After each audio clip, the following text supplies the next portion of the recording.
So I told my mom that I was gonna come out here and get involved in hunting. I told her for a little bit that I wanted to get into it, and you know, she laughed. And even when I tell people that are like me, that are black, I mean, they tell me, you know, that's something that's like for white folks. Like going and hunting is something that white people do. That's not something that we do.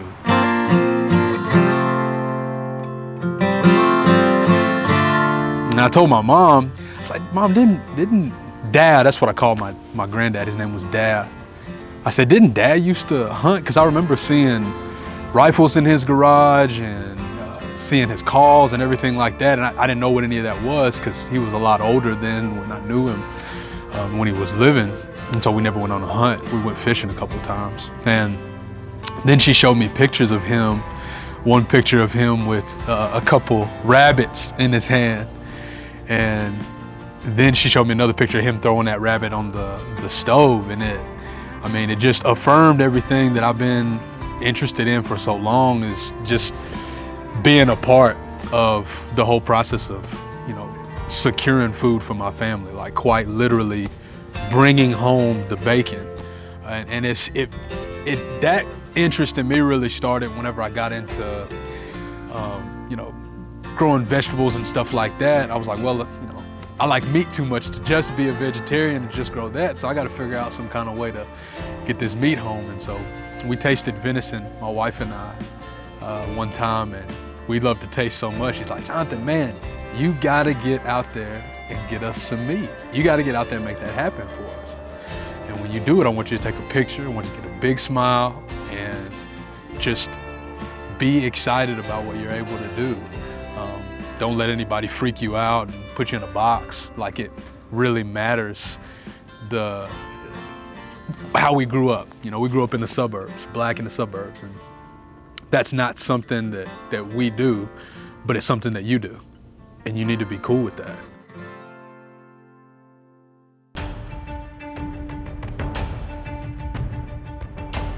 Coming out here was a no-brainer. When I reached out to Robbie on Instagram about having him on the podcast, it made sense for him to come on because this is a lane that I wanted to explore.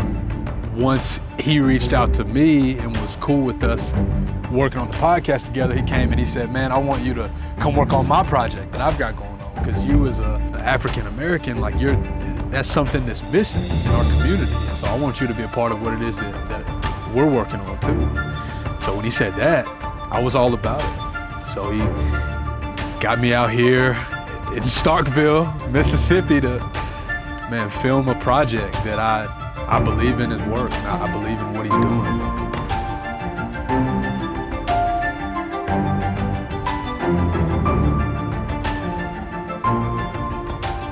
Looking out of the scope and looking at what was behind me and then the doe that was in front of me, it's like, this is the chance. Because there was a couple of times in there that we saw things come across my scope, and it was not the right time to make the move.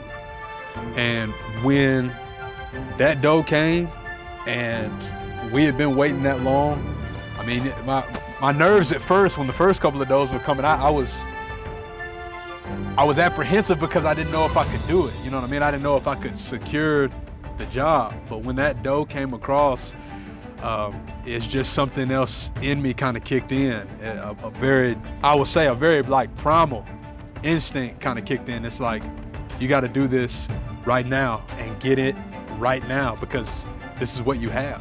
So make it happen.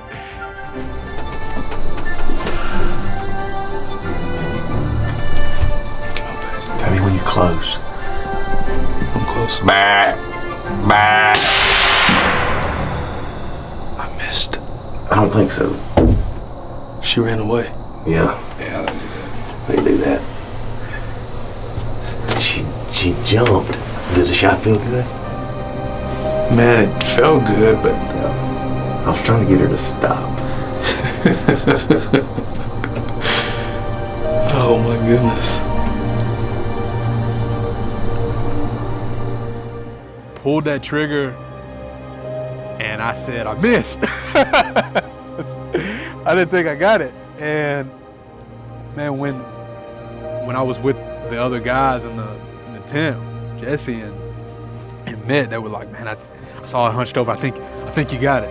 And it, still didn't feel real. Still felt like I missed, because the first time I went hunting, I missed. And gosh, when we went out there and they showed me that patch of hair in the water, and then I saw the blood, and then I looked up and I saw her body like not moving. I was like, that really just happened. Like, it's not a theory anymore, like go out and kill something so that you can have meat. It became reality at that point. And then standing over her, what that meant for me was something else in life has to provide for you, and a lot of times that's at the expense of that thing.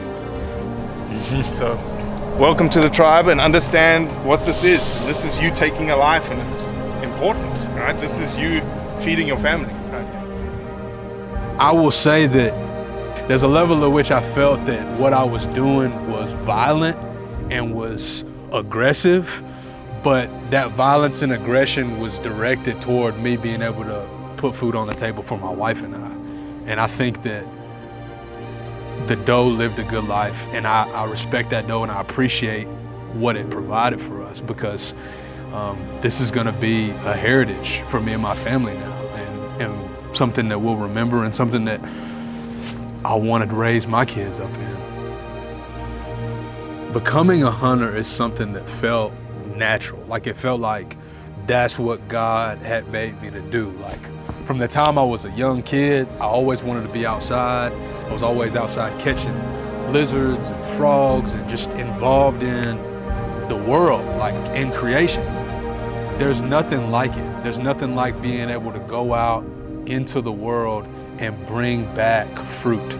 I got the meat right here, got the blood on the sleeve, and I think the next step is to keep on. Get my own rifle, get my own crossbow, and just become what I've been trying to become for a while.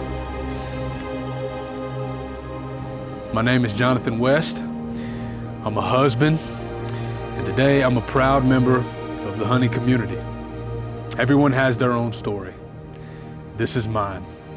It's in the blood.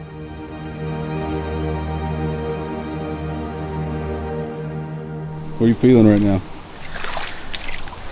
Man, just like I'm thankful, like that I was able to meet people to help me out, and I got a good shot in, and she was there. I mean, just gratitude, man. Just, I'm thankful. God brought her to me, and I got her. Now we can eat. It's crazy.